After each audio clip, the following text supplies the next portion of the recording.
ते पङ्कजवासिनि देवसुपूजित सद्गुणवर्षिणि शान्तियुते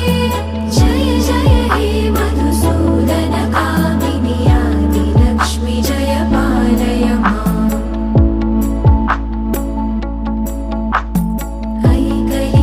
ऐकलिकल्मषनाशिनि कामिनि वैदिकरूपिणि वेदमये क्षीरसमुद्भव मङ्गलरूपिणि मन्त्रनिवासिनि मन्त्रनुते